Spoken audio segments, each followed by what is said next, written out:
People's voice নিউজে আপনাদের সবাইকে স্বাগত। আমি অরূপ।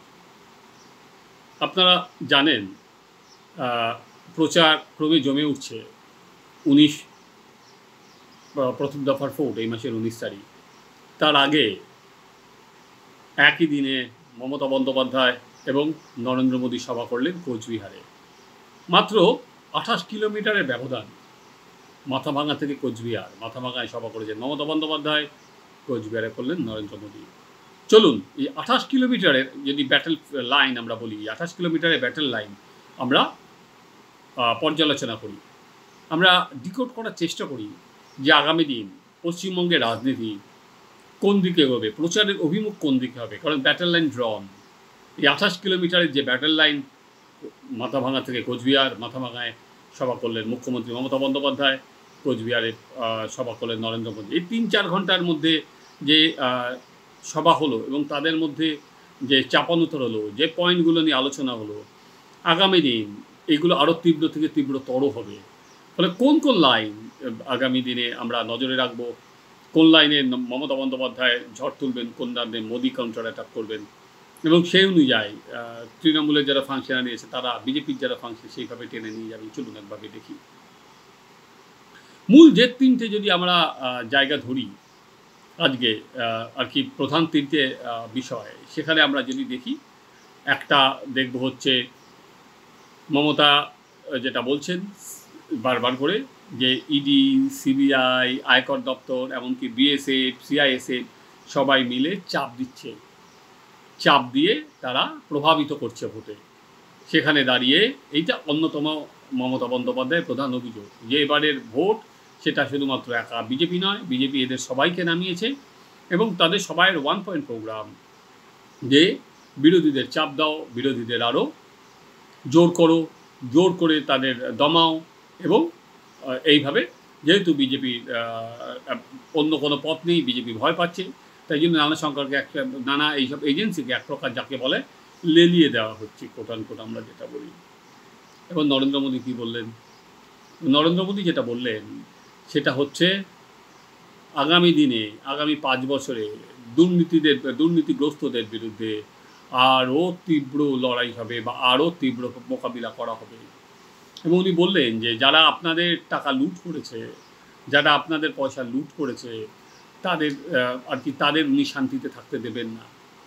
ফলে একদিকে দুর্নীতি, যেমন নরেন্দ্র মোদী ভাবছেন যে দুর্নীতিগ্রস্তদের গ্রেপ্তার করলে জনমত ওনার সামনে যাবে, ঠিক উল্টো দিক দিয়ে ধরলে তৃণমূল কংগ্রেস নেত্রী ভাবছেন যে ইডি, সিবিআই বা আয়কর দপ্তর, এই যে সেন্ট্রাল এজেন্সিগুলো যেভাবে গ্রেপ্তার করছে সারা দেশ জুড়ে হচ্ছে, পশ্চিমবঙ্গ একাধিকভাবে হচ্ছে, আজকে এই নানা জায়গায় ঢুকে যাচ্ছে, সেখানে দাঁড়িয়ে এইটা যদি বলা যায় তাহলে সাধারণ মানুষের কাছে এটা নিয়ে যাওয়া যাবে। দেখো এরা ভিন্ডিকটিভ পলিটিক্স করছে, সেখানে যেমন নিজের দলের লোকেদের মনোবল বাড়ানো যাবে, তেমনি সাধারণ মানুষের কেউ বলা যাবে দেখো একটা রাজ্যের মহিলা মুখ্যমন্ত্রী, তার উপর অত্যাচার হচ্ছে।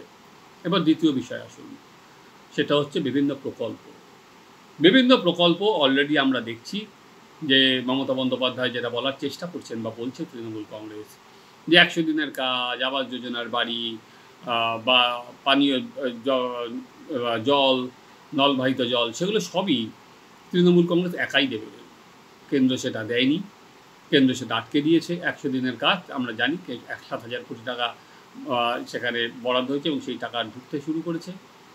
এবং আবাস যোজনার বাড়ি, সেটাও মমতা বললেন যেটা যেহেতু ইলেকশন কোড অফ কন্ডাক্ট ঘোষণা হয়েছে, কিন্তু যেহেতু উনি রাজ্য বাজেটে বলেছিলেন, ফলে সেই অনুযায়ী উনি বললেন যে ঘর দেওয়া হবে এবং সেখানে কেন্দ্র দিচ্ছে না। ঠিক আছে। এবার ঠিক তার উল্টো দিকে ঘন্টা 3 পরে নরেন্দ্র মোদী কী বললেন যে বিভিন্ন কেন্দ্রের প্রকল্প সেটা ঢুকতে দেওয়া হচ্ছে না, সেখানে চুরি করছে, তৃণমূল কংগ্রেস চুরি করছে বলে তিনি আয়ুষ্মান ভারতের প্রসঙ্গ তুললেন। এবং কেন্দ্রের যে সমস্ত প্রকল্প এখানে ঢুকেছে, প্রথম দিকে যেটা বিরোধিতা করেছিল তৃণমূল, সেটা হচ্ছে কিষাণ, যে কৃষকদের যে সরাসরি অ্যাকাউন্টে টাকা যাওয়া, সেটার উনি কথা বললেন। এবং যে বিভিন্ন দুর্নীতির কারণে যে সমস্ত প্রকল্প ঢুকতে দিচ্ছে না, সেই জিনিসটাও উনি সারফেসে নিয়ে এলেন। এটা হচ্ছে দ্বিতীয় জিনিস, যে কেন্দ্র দিচ্ছে এরা চুরি করছে। আর মমতা বন্দ্যোপাধ্যায় যেটা বলছেন বারবার করে যে কেন্দ্র তো দিচ্ছেই না, গত ৩ বছরে তো দেয়নি। মমতা বন্দ্যোপাধ্যায় চুরির প্রসঙ্গটা স্বাভাবিকভাবেই সম্পূর্ণভাবে উনি অস্বীকার করছেন। আর নরেন্দ্র মোদী অস্বীকার করছেন কোনটা? সেটা হচ্ছে ধরুন ১০০ দিনের কাজ। কিছু মানুষ তো কাজ করেছিলেন, কত শতাংশ করেছিলেন, কত শতাংশ করেনি এরকম পরবর্তীকালে কারোর তথ্য কারোর কাছে নেই, কারণ এর কোনো সমীক্ষা হয়নি। তাহলে কত শতাংশ করলেন, কত শতাংশ করলেন না, তাহলে সেখানে দাঁড়িয়ে কোনো তথ্য নরেন্দ্র মোদীর কাছেই নেই। ফলে একই, কেউ দোষ করেছে, কেউ দোষ করেনি, কিন্তু সবার শাস্তি কিন্তু সবার টাকাই আটকে গেছে। এবং সেইখানেই মমতা বন্দ্যোপাধ্যায় খেলতে চাইছেন, আর নরেন্দ্র মোদী বলতে চাইছেন যে চুরি হয়েছে, সেই চুরি যে কোনো মূল্যে আটকাতেই হবে। এবং সেখানে মানুষকে বলছেন যে তৃণমূলের যে ভ্রষ্টাচার তার বিরুদ্ধে এবার মানুষকে ভোট দিতে হবে। তৃতীয় নম্বর, যেটা অন্যতম বড় ইস্যু, যে এবারের ভোটে শুধুমাত্র দুর্নীতি না, কারণ দুর্নীতি আমরা জানি যে আগের ভোটেও বিজেপি ইস্যু করেছিল, সেখানে কয়লা বালি নিয়ে ২০২১-এ বিজেপি ভাইপো প্রচুর কথা বলেছিল। সেখানে দাঁড়িয়ে কিন্তু মানুষ খুব একটা সাড়া দেয়নি, এটা বলতে পারি, বা মানুষ খুব একটা দুর্নীতিকে মাথা ঘামায়নি। তৃণমূল কংগ্রেস ২১৩টা আসন পেয়েছে। এইবার শুধু দুর্নীতি না, তৃণমূল কংগ্রেসের অন্য একটা বড় ভোট ব্যাংক, সেই ভোট ব্যাংকে থাবা বসাতে চাইছে বিজেপি, সেটা হচ্ছে মহিলা ভোট ব্যাংক। এবং সেখানে মহিলা ভোট ব্যাংকে স্বাভাবিকভাবেই যেই কাজটা নিয়ে এসেছে নরেন্দ্র মোদী, এই ভোটের দিন ডিক্লেয়ার হওয়ার পর নরেন্দ্র মোদী এই নিয়ে প্রথমবার এলেন। এর আগে উনি ৯ দিনে ৪ বার এসেছিলেন। কেন এসেছিলেন? ডিউ টু সন্দেশখালির অত্যাচার মহিলাদের ওপর সারফেসে আসার পর তিনি কিন্তু অল আউট ঝাঁপিয়ে পড়েছেন। আজকে যেটা বলছেন, তিনি এখানে বলেছেন যে সন্দেশখালির যারা অপরাধী তাদের বাঁচানোর চেষ্টা হয়েছে, সন্দেশখালির দোষীরা যাতে সারা জীবন জেলে থাকে তিনি সেই চেষ্টাই করবেন। বিজেপির প্রাথমিক কাজ হচ্ছে বোনেদের রক্ষা করা, নারী সুরক্ষা বিজেপির প্রাথমিক কাজ। এবং সেখানে তিনি লাখপতি দিদি বা ড্রোন দিদি নানা রকম প্রকল্প দেশ জুড়ে যে চলছে, সেটা তিনি নানাভাবে সেটা বলার চেষ্টা করছেন। এইবার উল্টো দিকে আমরা যদি মমতা বন্দ্যোপাধ্যায়ের দিকে তাকাই, তাহলে আমরা দেখতে পারব উনি কিন্তু যে মহিলা ভোট ব্যাংক সেটা কীভাবে কনসলিডেট করছেন, সেটার কনসলিডেশন উনি করছেন হচ্ছে ওনার যে প্রকল্প দিয়ে, যেমন ধরুন লক্ষ্মীর ভাণ্ডার, যেমন ধরুন কন্যাশ্রী, সেরকম নানা প্রকল্পের মাধ্যমে উনি কিন্তু এটা তুলে আনার চেষ্টা করছেন। যে আজকে কন্যাশ্রী প্রকল্প আমরা জানি ইতিমধ্যে টাকা বাড়িয়ে দেওয়া হয়েছে। ফলে এইটা একদিকে যদি সন্দেশখালি বিজেপির হাতিয়ার হয়, উল্টো দিকে তৃণমূল কংগ্রেসের হাতিয়ার কিন্তু এই যে কন্যাশ্রী বা লক্ষ্মীর ভাণ্ডারের টাকা ৫০০ থেকে ১০০০ টাকা বা অন্যদের ১২০০ টাকা, এবং মমতা বন্দ্যোপাধ্যায় বলছেন যে প্রায় ১.৫ কোটি মানুষের অ্যাকাউন্টে টাকা ঢুকে গেছে, আরও মানুষের হাতে হাতে টাকা চলে যাচ্ছে। ফলে এইটা কিন্তু মমতা বন্দ্যোপাধ্যায়ের অন্যতম বড় বাজি। এবার আরেকটা জায়গায় আসি, আমরা জানি কোচবিহারে যেহেতু দুজনেই গেছেন, একজন কোচবিহার একজন মাথাভাঙায়, সেখানে একটা বড় অংশ উদ্বাস্তু আছে রাজবংশীদের মধ্যে যারা অন্য জায়গা থেকে এসেছিলেন। এবং সেখানে মমতা বন্দ্যোপাধ্যায় স্বাভাবিকভাবে উনি যেটা বলেন, উনি সিএ এনআরসি দুটোকে এক করে দিয়েছেন এবং বলে যে সিএ এর পর এনআরসি আসবেন, আপনারা কেউ সই করবেন না, কারণ সই করলেই আপনাদের নানা প্রকল্প বন্ধ হয়ে যাবে। আপনারা, এবং উনি সবাইকে দিয়ে স্লোগান বলেছেন আমরা সবাই নাগরিক, যেটা উনি বলেন যেটা আমরা সবাই নাগরিক, আপনারা কেউ ভুলে ভুলে পা দেবেন না।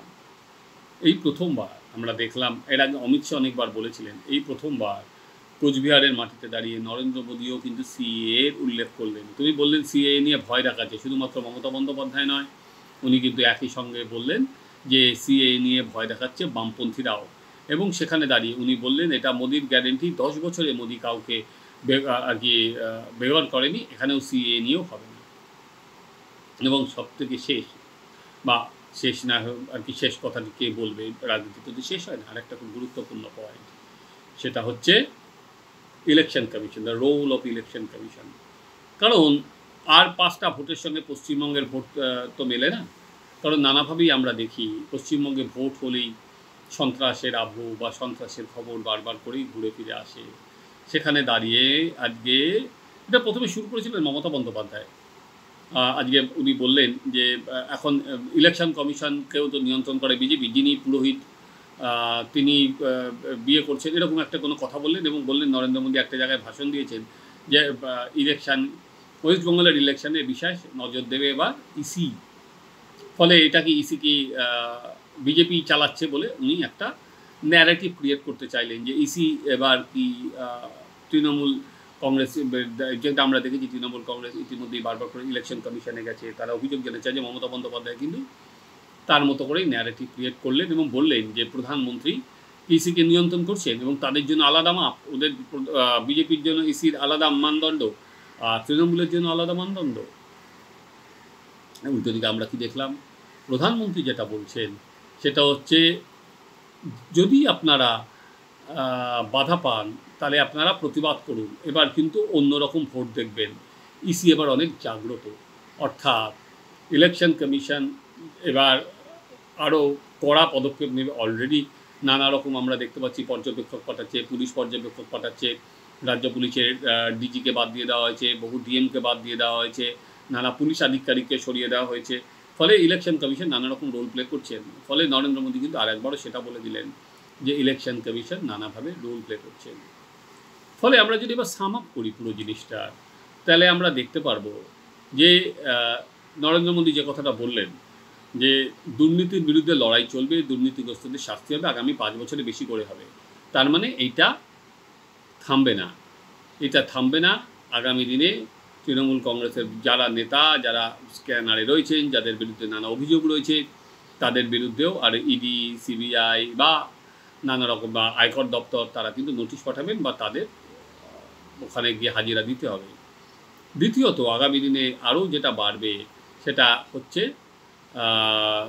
এই যে কেন্দ্রীয় প্রকল্প নিয়ে চাপানুতর দিয়েছি কি দেয়নি, এবং সবথেকে বড় সেটা ইলেকশন কমিশনের ভূমিকা। আজকে যেহেতু প্রথম দফায় নরেন্দ্র মোদী আর মমতা বন্দ্যোপাধ্যায় একই জেলায় এলেন, ফলে কোনো সময় এরকম নয় যে মমতা বন্দ্যোপাধ্যায় প্রথম বছর নরেন্দ্র মোদীকে আক্রমণ করলেন, নাম না বলে উনি আসেন, নাম না করে বলেছেন যে কিছু দেখেন না, টেলিপ্রম্পটার ধরে পড়েন, এই এসে চলে যান, আপনারা কি আগের টাকা পেয়েছেন। তারপরে আগের উনি যা বলেছিলেন ইডি টাকা ফেরত দিয়ে দেবো, টাকা সরাসরি কড়া আক্রমণ করেনি, নিজের শালীনতা বজায় রেখেছেন। একইভাবে নরেন্দ্র মোদী যেটা দিদি ও দিদি বলে যেটা টোন করতেন সেটাখানেও শালীনতা বজায় রেখেছেন। ফলে সময় এগোচ্ছে, আস্তিন থেকে তো আরও নোক দাঁত বা বেরোবে। আমাদের লক্ষ্য যে ভোট যত এগোবে এই ন্যারেটিভের ওপরেই দুটো দল তাদের মতো করে আক্রমণ চালাবে। আমরাও লক্ষ্য রাখবো আগামী দিন এই নির্বাচন কীভাবে এগোয়, দুই প্রধান মুখ তৃণমূল এবং বিজেপি তারা কীভাবে এই রাজ্যে আরও প্রচারটাকে এগিয়ে নিয়ে যায়। আজ এই পর্যন্তই। আপনারা দেখতে থাকুন এই চ্যানেল সাবস্ক্রাইব করুন, আপনাদের মতামত দিন।